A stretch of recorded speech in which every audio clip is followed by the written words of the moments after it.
Hello बच्चों, क्या हाल चाल है सबका। बच्चों, हमारे पास कमेंट बहुत से आए हैं कि सर हम शुरुआत कहाँ से करें।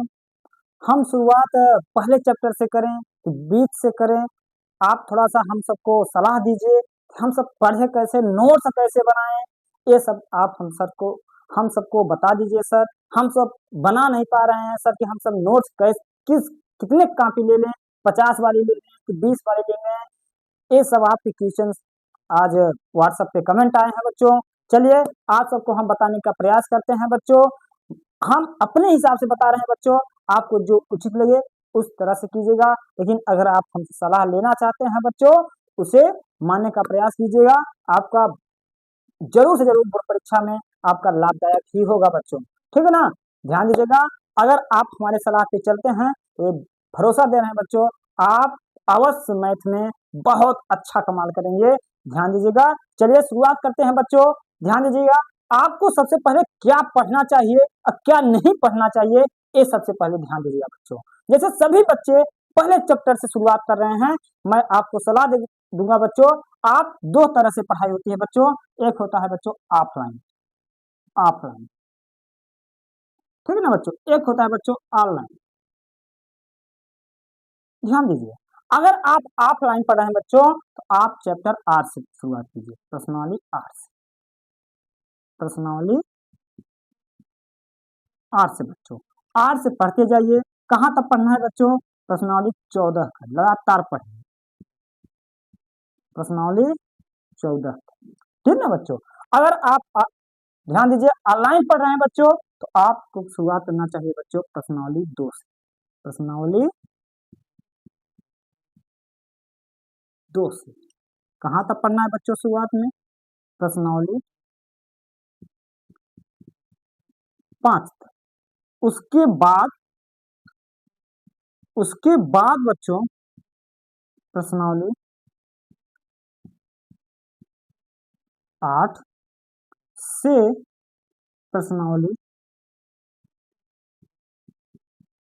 14 तक। अब आप पूछेंगे सर, ये 8 से शुरुआत कर रहे हैं, ये 2 से शुरुआत कर रहे हैं।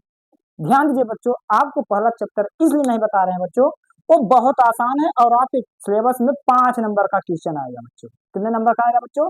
5 नंबर का। और उसमें फंसे रहना, ठीक ना। आपको क्या पढ़ना है? ल से पढ़ना है बच्चों, म से पढ़ना है, अपरिमेय संख्या पढ़ना है। इतनी सी संख्याएं आपको पढ़ना है। वो अगर आप लास्ट में, अगर छमाही की, जब शुरुआत आपकी छमाही परीक्षा चालू होती है उससे पहले अगर आप पढ़ने का प्रयास करेंगे बच्चों तो वो आपका पूरा हो जाएगा। एक इसमें बता रहे हैं ऑनलाइन में, ठीक है बच्चों। आपको सबसे पहले कहाँ शुरुआत करना चाहिए बच्चों? 2 से। क्यों शुरुआत करना चाहिए? क्योंकि आप जब कक्षा 9 में आप बहुपद पढ़ के आए हैं बच्चों। क्या पढ़ के आए हैं बच्चों? बहुपद पढ़ के आए हैं। बहुपद आप पढ़ेंगे बच्चों, बहुपद के बाद आपको समीकरण मिलेंगे, दो चार रेखीय समीकरण मिल जाएंगे। उसके बाद 2 वाला चैप्टर जो है बच्चों, वो 4 वाले चैप्टर से जुड़ा हुआ है। किससे जुड़ा है बच्चों? 4 वाले चैप्टर से आपके क्या है? जुड़ा हुआ है, ठीक है ना बच्चों। 4 के बाद आपको एक नया चैप्टर मिलेगा बच्चों, पर्सनली 5। कौन मिला बच्चों? पर्सनली 5। इतना पढ़ने के बाद इसे आपको बार बार दोहराना है बच्चों। आपको 6 और 7 नहीं पढ़ना है पहले, 6 और 7 पे ज्यादा फोकस नहीं करना है, 6 और 7 पे। क्योंकि मैं आपको सलाह इसलिए नहीं दूंगा बच्चों कि 6 ध्यान दीजिएगा 5 नंबर का आएगा बच्चों, 7 वाला भी 5 नंबर का आएगा, दोनों 10 नंबर के आएंगे।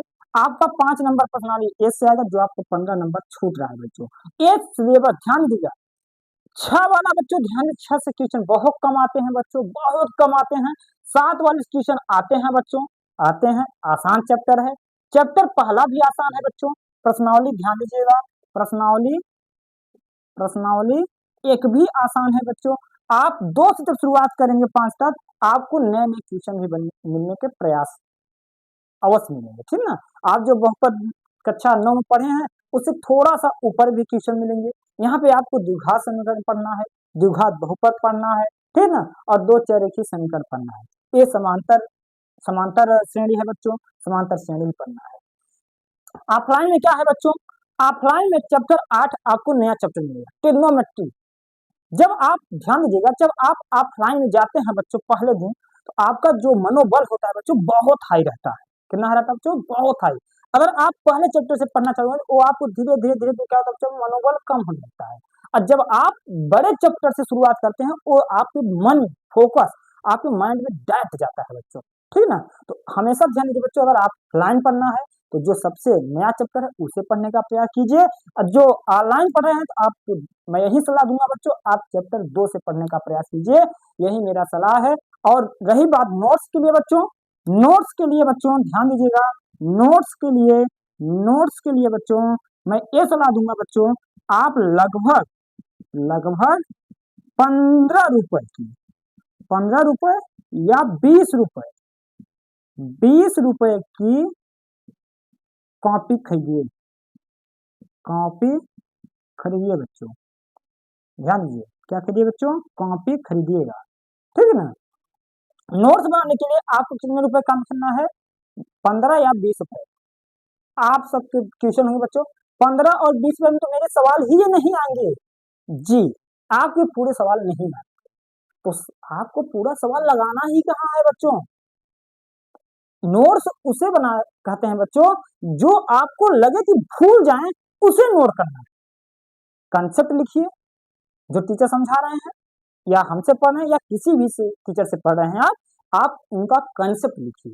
कंसेप्ट के बाद आपको एक अलग कॉपी 50 वाली या 40 वाली आपको अलग से, जिसमें मैथ सिर्फ सवाल को हल करना है बच्चों, लेकिन कंसेप्ट जो आप लिख रहे हैं उसमें जो सवाल आपको लगे कि इस कंसेप्ट का ऐसे सवाल आते हैं, एक हर एक कंसेप्ट का एक सवाल आप उसमें लगा लीजिए, ज्यादा नहीं लगाना है, जिससे क्या हो बच्चों आपको कंसेप्ट के आधार पे आपको सवाल मिली रहे, आप जब उसे खोलें आपको मन पढ़ने के भी करे और आपको समझ नहीं आए। अगर आप पूरी सवाल लगा रहे हैं बच्चों तो आप अपने आप को मूर्ख बना रहे हैं, आप उस नोट्स को आप अंत में नहीं पढ़ेंगे, ये ध्यान दीजिएगा, ये मैं अपना अनुभव बता रहा हूँ बच्चों। आप हमेशा 15 या 20 वाली कॉपी बनाइएगा और उसमें उस कंसेप्ट को लिखिए, जो आप कंसेप्ट पूरा लिखिए, कंसेप्ट के साथ साथ सवाल वो लगाइए जो आपको भूलने वाली हो उसे नोट कीजिएगा, ठीक ना। और आप ऑफलाइन पढ़ते हो तो प्रश्नावली 8 से चालू कीजिए, अगर ऑनलाइन पढ़ रहे हैं तो 2 से चालू कीजिए, ध्यान दीजिए, इससे आपका बहुत बेनिफिट होगा बच्चों, आप मैथ में बहुत हाई नंबर प्राप्त करेंगे, ये मैं अपना अनुभव बता रहा हूँ बच्चों। आप अगर इस तरह से चलते हैं तो मैथ में अवश्य आप 100 में 100 मार सकते हैं। जय हिंद, जय भारत।